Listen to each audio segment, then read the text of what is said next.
Olá pessoal, sejam bem-vindos a mais uma aula. Dando continuidade ao conteúdo de relações ecológicas interespecíficas, agora nós veremos o mutualismo.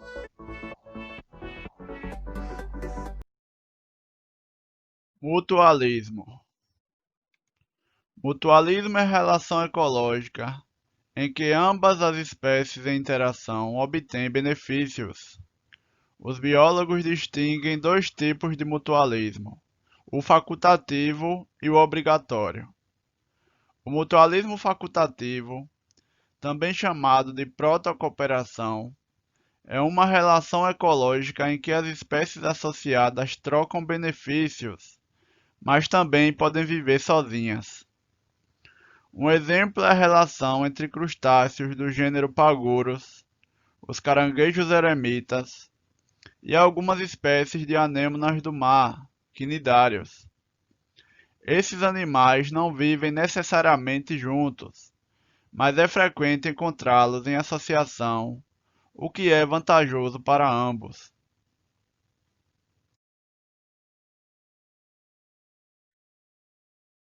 O caranguejo eremita ocupa conchas vazias de caramujos, nas quais protege seu abdômen delicado, pois ao contrário de outros caranguejos, o eremita não tem carapaça rígida nessa região do corpo. Então o abdômen do caranguejo eremita, ele não é rígido que nem o dos outros caranguejos, ele é frágil. E ele usa conchas de caramujo vazias para proteger o seu abdômen. Uma vez instalado em sua concha moradia, o caranguejo eremita a arrasta consigo aonde quer que vá, abandonando-a apenas ao trocá-la por outra maior. Sobre as conchas ocupadas por certas espécies de eremita, é frequente encontrar uma ou mais anêmonas do mar. Esses quinidários beneficiam-se da associação com o eremita por ganharem mobilidade e aproveitarem suas eventuais sobras de alimento.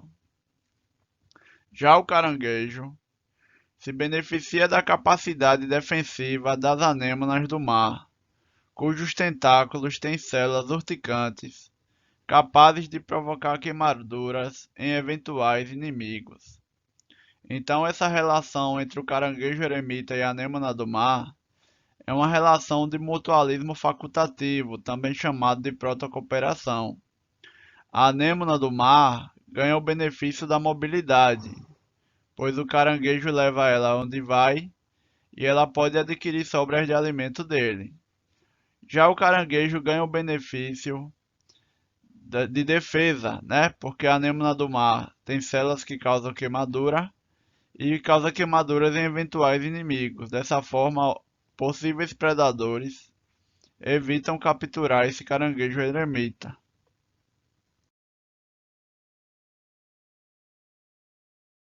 Outro exemplo de mutualismo facultativo, ou protocooperação, é a relação entre alguns mamíferos, capivaras, búfalos, rinocerontes, etc., e aves que comem os carrapatos que os infestam. Há vantagens tanto para o mamífero que se livra dos incômodos ectoparasitas, quanto para o pássaro, que obtém alimento com relativa facilidade. Crocodilos também convivem cooperativamente com aves que entram em sua boca, removendo detritos e sanguessugas de suas gengivas. Então nós vemos aí na foto da esquerda a relação entre o crocodilo e a ave, onde a ave obtém alimento ao retirar restos de detritos e sanguessugas das gengivas do crocodilo. Em troca, o crocodilo recebe o benefício de se livrar dos parasitas.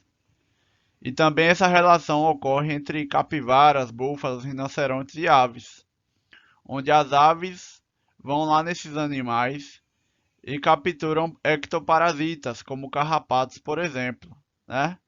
Então, dessa forma, os animais se livram dos parasitas, ganham esse benefício, e o benefício que a ave recebe em troca é o alimento, né? Já que o carrapato serve de alimento para essas aves.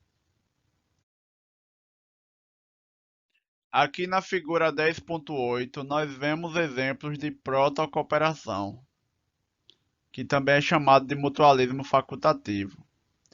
Esse tipo de relação de troca de benefícios entre duas espécies, embora ele seja benéfico para ambas, as espécies também podem viver sozinhas. Ele é facultativo, elas também podem viver sozinhas, não é obrigatório.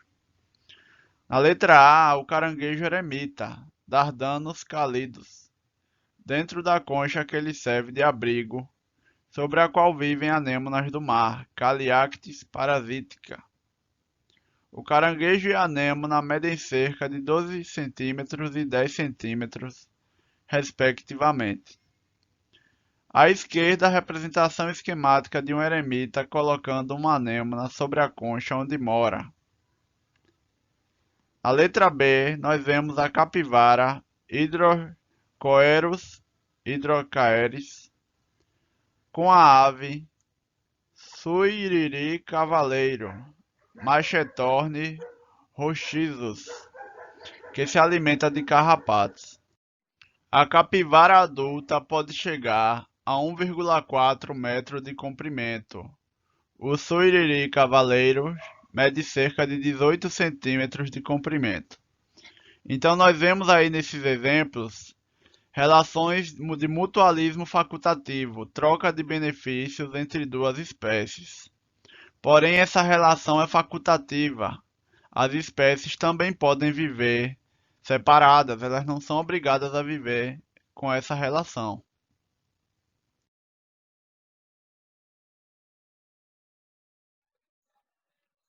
Agora nós veremos o mutualismo obrigatório. Mutualismo obrigatório é um tipo de relação permanente e indispensável à sobrevivência dos indivíduos associados.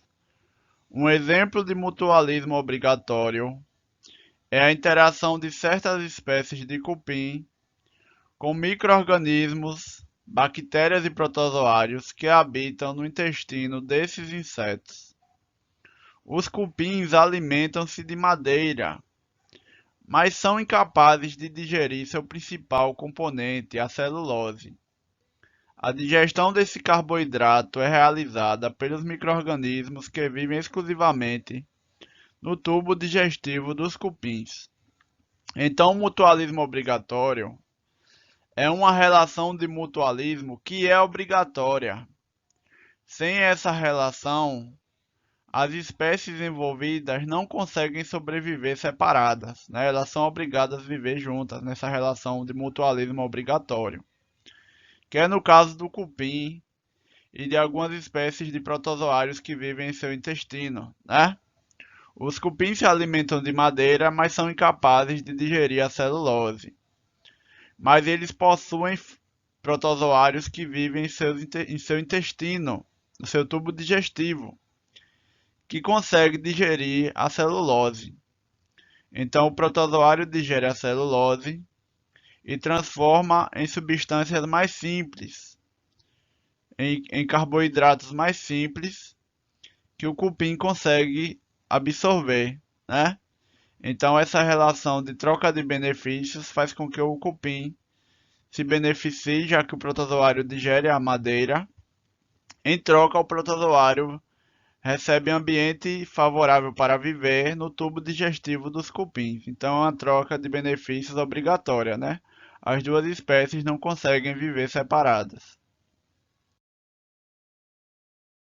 Outro exemplo de mutualismo obrigatório são os líquens, formados pela associação de espécies, de certas espécies de algas verdes ou de bactérias fotossintetizantes, com determinadas espécies de fungos, como por exemplo os fungos ascomicetos. Por meio da fotossíntese, a alga ou a bactéria produz matéria orgânica, utilizada também pelo fungo. Este, por sua vez, é capaz de absorver do ambiente água e nutrientes, que seus parceiros fotossintetizantes aproveitam. O líquen sobrevive em locais onde nenhuma das duas espécies que o formam poderia sobreviver isoladamente.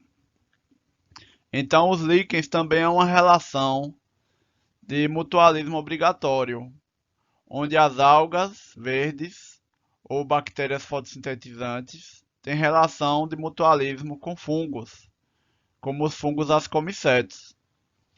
Então a alga recebe abrigo no interior das hifas do fungo. Em troca, ela fornece parte do alimento que ela produz na fotossíntese para o fungo. Então é uma troca de benefícios. E essa relação é obrigatória, porque separadas, essas duas espécies não conseguiriam sobreviver onde geralmente elas vivem, né? O líquen é um organismo muito resistente, é encontrado em troncos de árvores, em rochas nuas, em lugares de difícil sobrevivência.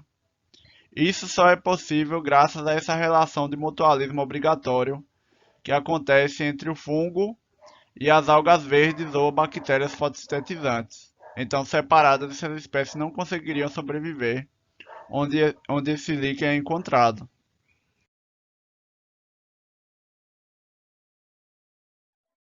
Um terceiro exemplo de mutualismo obrigatório é a micorriza, do grego micos, que significa fungo, e rhizos, que significa raiz. Associação entre determinados fungos e raízes de plantas. As hifas dos fungos penetram nas raízes, das quais obtêm carboidratos como a glicose e a sacarose.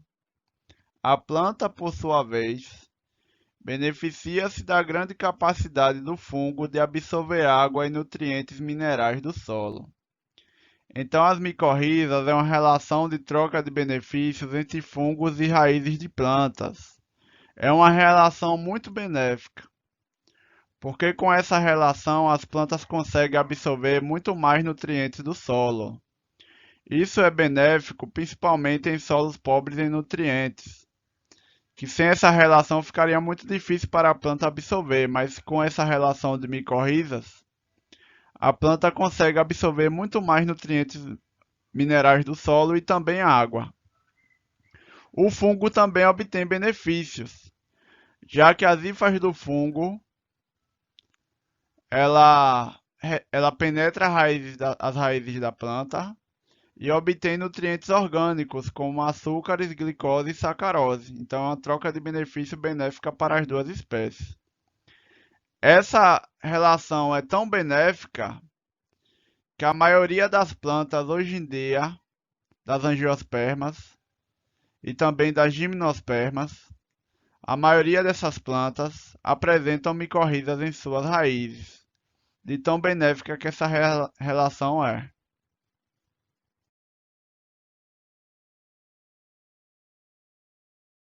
Aqui nessas figuras nós vemos exemplos de mutualismo.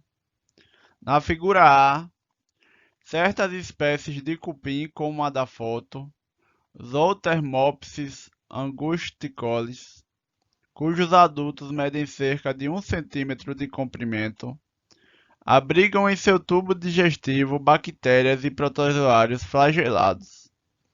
Ao lado, no caso em cima, representação esquemática de protozoário do gênero Trichonimpa, que vive no intestino do cupim de madeira. Na figura B, líquens da espécie Lobaria scrobiculata, sobre o tronco de uma árvore. Esse líquen atinge cerca de 10 centímetros de diâmetro.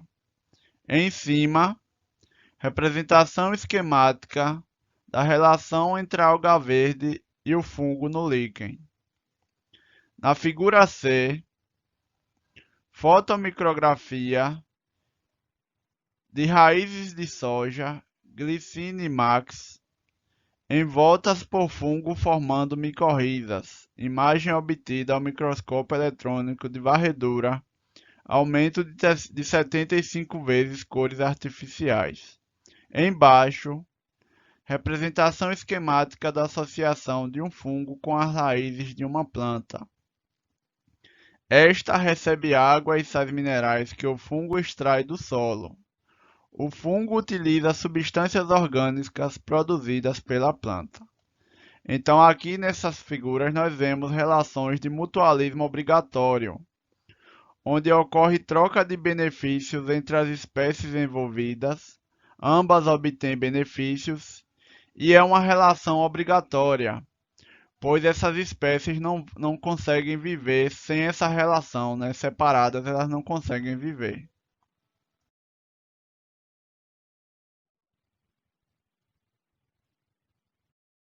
Então, pessoal, estamos chegando ao fim de mais uma aula. Muito obrigado a todos. Não esqueçam de se inscrever no canal, deixem um like e um comentário. Também ativem o sininho das notificações. Muito obrigado a todos e até a próxima. Valeu!